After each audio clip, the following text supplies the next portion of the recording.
So let's talk Cool. about the priesthood real quick. So Okay. just real quick. I know that you've delved very deeply into this topic. So just off the top of your head, we all know the primary answer to what the priesthood is. So what do you say the priesthood is? Like, how would you sum that up? Yeah.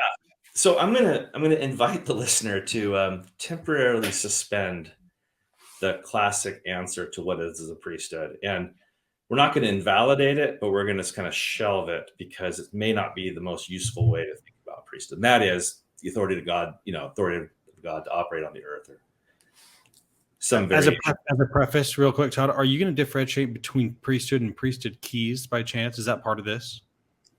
I could literally, I have 400 slides of building this whole thing out and could talk about 10 hours, and priesthood keys kicks in at about hour 3 or 4.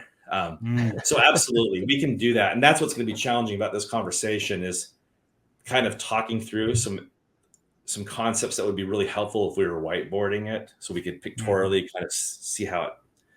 But priesthood keys is absolutely core, but we're going to kind of build it out a little bit. And hopefully maybe I can paint a picture just by talking about it, at least on a rudimentary way. Okay. Hopefully make some sense. So let's just start with priesthood as a general concept. Okay, so priesthood, and I'm a philosophy guy. Like my degree's in philosophy. I really believe that the more precise you can lay a foundation, the better off you're going to be. And if you build on 1 + 1 = 3, it might work for a day or two, but once you get into algebra, it really complicates algebra. So if you come back and you get the math right in the beginning, it makes everything that seems really hard actually way easier down the road.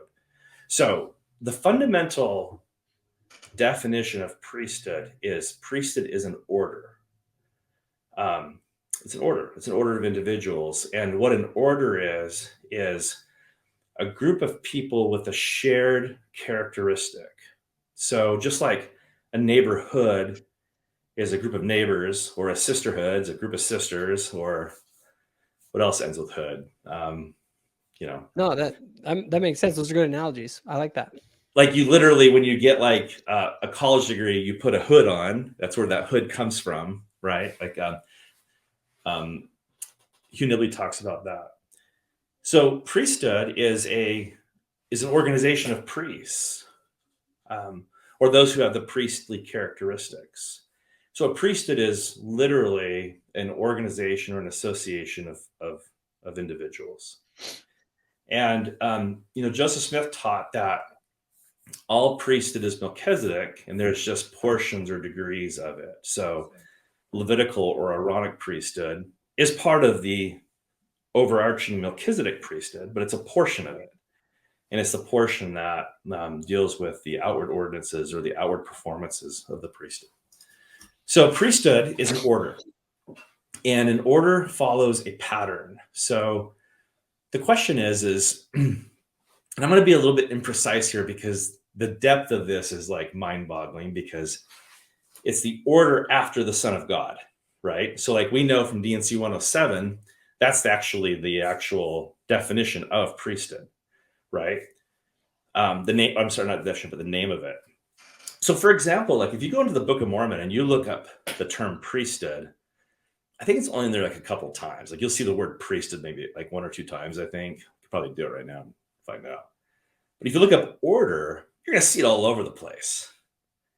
And once you realize when it says after the order of God, you realize that the Book of Mormon is full of priesthood doctrine. It's just that it's important to understand what the priesthood is and how the scriptures talk about it. Just as a quick thing, and I'm following what you're saying, and I actually really like it. I'm just wondering, is this, because a lot of times a word can have different meanings in different contexts, right? So is it possible that priesthood could refer to this order of people, let's say, and also to maybe more traditional notions?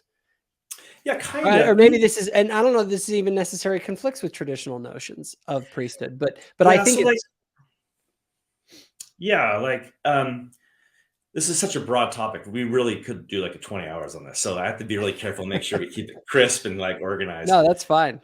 So like usually one of the definitions is that it's power. I want to be really kind of hit this on the head that technically there's no such thing as priesthood power. There's the power of God.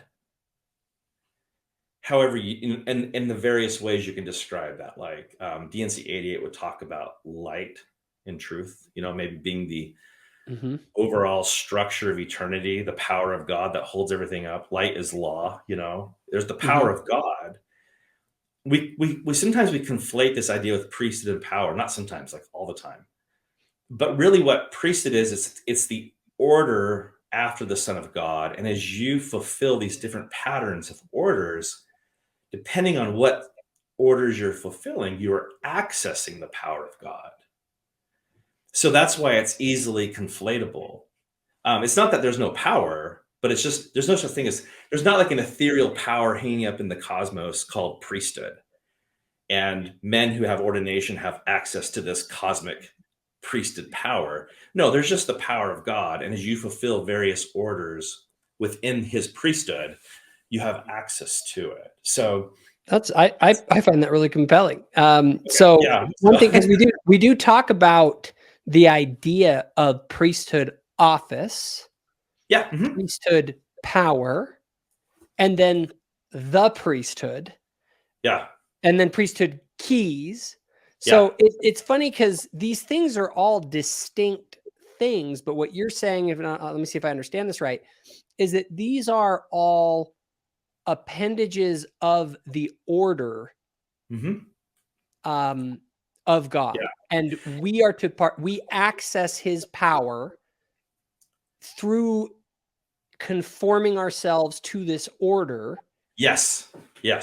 And when we conform with that order through our office that we've been assigned, or keys, to Hayden's point, or through the exercise of the keys that we have, we can then access his power through us, which power we would call priesthood power, because it's power that's accessed. God's power. Well, I mean, priesthood power because it's the power that's accessed by participation in the order. Is that a fair way of putting it?